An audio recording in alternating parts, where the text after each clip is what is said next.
So some of you may know I did my own peaceful protest out here a while back, and now today I'm here again with a man that seems to have something close to my heart on his mind and so on his heart. Sorry, sir, what is your name? My name is Ali Dogan. Ali. So I see here you're standing up, as it says there, rise up and fight for our children. Yeah, and there's that one on the back as well. Hands Off Our Children Facebook page. Yeah, thank you very much. Now, obviously, you know, this is something that you're passionate about, so yes. And you feel compelled to stand up and, you know, I mean, could you tell me what drove you to start this in the first place? What drove me? I mean, I've been doing, fighting against pedophilia the past. When I was 18, I'm 43 now, so it's way over 20 years. Uh-huh. And I was an orphan myself, and I was born and raised in Germany. I grew up in an orphanage, in a children's home.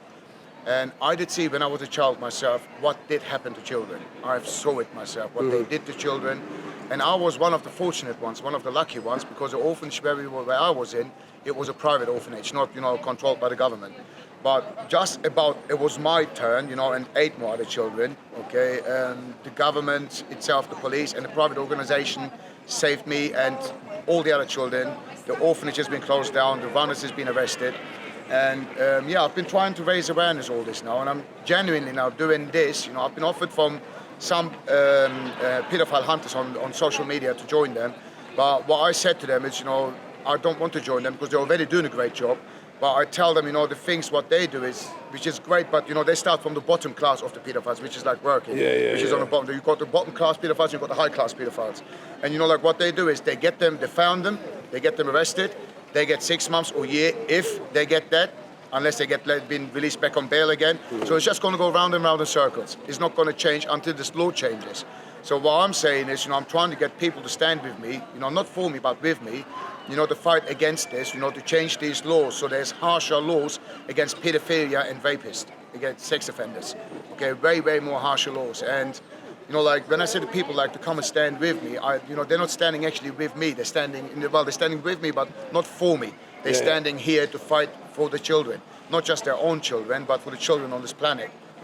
There's 8 million children getting missing yearly. 8 million. There's thousands of children getting missing every year in the social care in the UK itself. Okay, and I want people to face justice. People like, say for example, like Rolf Harris, he's been given 5 years prison sentence to destroy children's life, a few child's life he destroyed. And now he's back out again after 3 years, of good behavior. Now, I'm sorry, but, he should have been inside, he shouldn't have been released, And say for example, like the same thing what goes on, with this royal family. Some people think, get offended when I say that, but, first of all, Prince Charles and Prince Philip, which is the husband and son of the Queen, who was involved, with Jimmy Savile. But they were very good buddies with Jimmy Savile. Now I'm saying, why would you want to have a very well-known paedophile in the royal family? And obviously, the royalty said, oh, we didn't know that. And I said, okay, the Yorkshire police knew that, the BBC knew that, they covered it up. So you're telling me that the royal didn't know that? That's just. And I said, okay, give you the benefit of the doubt. You didn't know that about Jimmy Savile.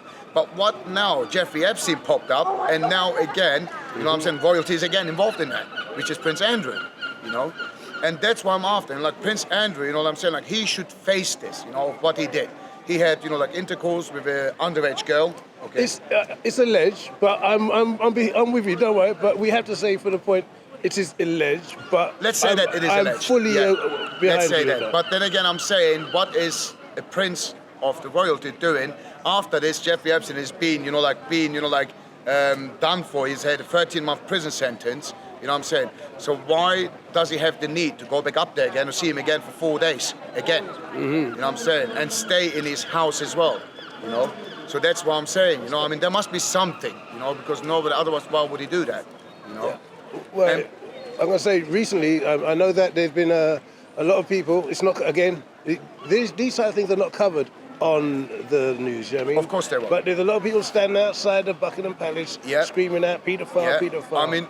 What happened is, these organizations, what they did, it was basically in Liverpool, in Birmingham, and Nottingham, like you said as well, Buckingham Palace itself, in front of the Buckingham Palace, many things. That's what I'm saying, people say, oh yeah, the mainstream media are good. Look, in my eyes, don't get me wrong, if something like this is not covered, where thousands of parents go on the streets, and fight against pedophilia to save their own children and the rest of the children, So the media thinks like, oh yeah, we're not going to cover that. But why? You're covering, like something about what's going on with GCSEs.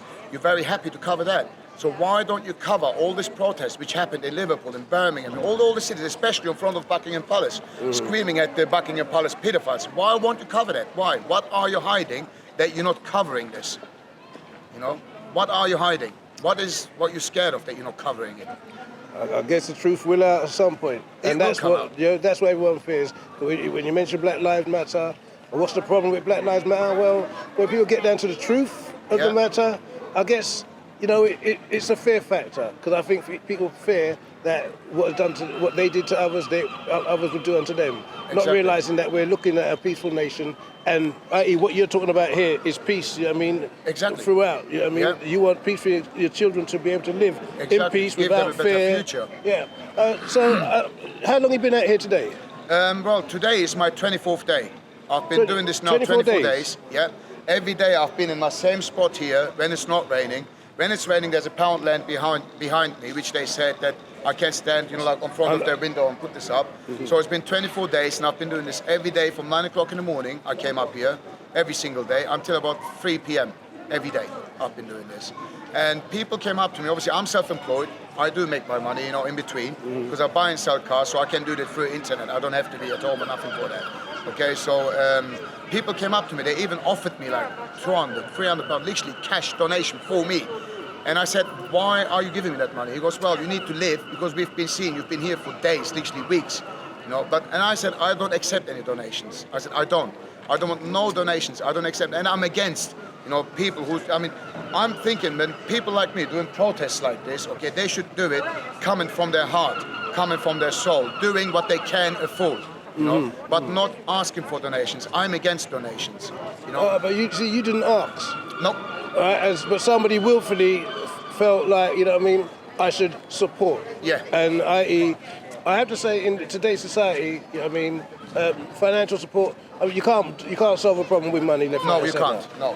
But that's what I've been telling people. I said, if you want to support me, I said, don't give me money. I said, come and stand with me. I said, that is enough support for me. Mm-hmm. Just stand with me. You know what I'm saying? And obviously, like now, in days like these, when people like to protest and all that, there's somebody group, I know who it is, they're literally asking people for donations. They say, oh, we need to bring leaflets out, we need to do this, we need to do that, and they've got thousands in their account, okay? But I said to these people who organize this, you are in the wrong. I said, if you want to wake people up, if you want to do something like that, don't ask for donations. It's not right, I said, you've got 10 admins in your group who's doing this organization. If you give £50 each, that makes, like £500. And getting leaflets, like 2,000 leaflets, is maximum £60-70. It doesn't cost anything more than that. And I don't agree, because at the moment, people are, don't work. People have got money problems, people losing their jobs, people losing their homes, you know what I'm saying? Mm-hmm. And they struggle. Free, my friend. Yeah, no problem. And I said they struggle themselves already, so asking these people for money is wrong, because organizing a protest doesn't cost any money. You do it through social media. You put a date and a time in it, and that's it. You know what I'm saying? And yeah, like I said, I'm against donations. And I said to these people, considering you giving me this £300, I said, go to an orphanage, okay, go to a children's home, or go to Great Ormond Street and give this money to the children. That's what I say. Not the money. Buy some toys, buy some food, you know what I'm saying? Buy some clothes, go to the Great Ormond Street and give it to them. There's a guy somewhere here, okay, he's looking at little things. There's like a stick with something on the end of it, what children play, biggle. Okay. He sells it for £1 each. I even go sometimes up there. Last time I did, I had £100 in my pocket, and I bought 100 of these, okay? And I gave it away for the children. I gave it to them, you know what I'm saying, without charging any money for it. Obviously spending from my own pocket. I don't do that to expect anything back, because in my eyes, if you put a smile into a child's face, even if it's just for a second, that means to me more than any money in this world. Then children will never forget, really. So, exactly. Is this here basically you just going to be doing it here in Crawley, or yes. Will you be? Oh, not just in Crawley. My first protest, which I organised, which is like, if you don't mind me saying that, it's here on Sunday at 10:30. There's a lot of parents come, and I organised a singer as well, a street performer. So he's going to come and sing, so the children who's there has got like good atmosphere. There's like good vibe around. And then we're going to be standing here till 12:30. Then we're going to be walking around, marching. And then we're going to come back. But after this one, I'm thinking about There's another one on the 5th of September, which is, like in London, Hyde Park at 1 o'clock, and then they march from Hyde Park to the BBC building. Yeah. And after the 5th of September, I'm thinking to do another one in Brighton.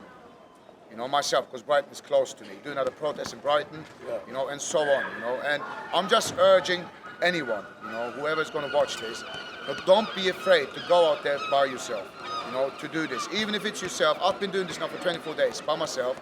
But, I'm telling you, there's people are going to approach you, give you negativity, okay? Going to sort of say oh, I don't, whatever. I said, don't be afraid, okay? We all free will. We got all freedom of choice. We need to fight against this. We need to rise up as parents. Because what I say is, back in the Second World War, our ancestors died for us. We wasn't even born then. They gave their life for us, so we got freedom, so we can live free, so we can live safely. They gave their life for us. And now I think is the adults' duty to start fighting for their young now for our coming generation. It's always been a duty. From time you choose to have a child, you are deemed to take care of that child until such. Exactly. But, my friend, could tell us your name for the camera one more time, please? It's Ali Dogan. And your protest is to... It's against paedophilia, especially against the one in the system. Hands off our children. Hands off our children is our Facebook group. And the Facebook group cover picture is the statue in front of the main building on BBC. All right. Okay, so if you guys want to add yourself to it, there's lots of information, there's lots of videos. And obviously I had yesterday a confrontation with the BBC News themselves, which is now on YouTube as well. Somebody loaded up on YouTube. I don't know who did. That's good. That's good. But yeah, like I said, I'm just standing here, to fight against pedophilia, and I don't want any, donations, anything, no material or money-wise. I don't want nothing. I only want people to rise up and fight for children, not just for their own, for the children on this planet, because these children is our future. They are coming, our generation. We need to protect them. Thank you very much. You're very welcome. Yes. Get up, stand up, stand up for your right. Get up.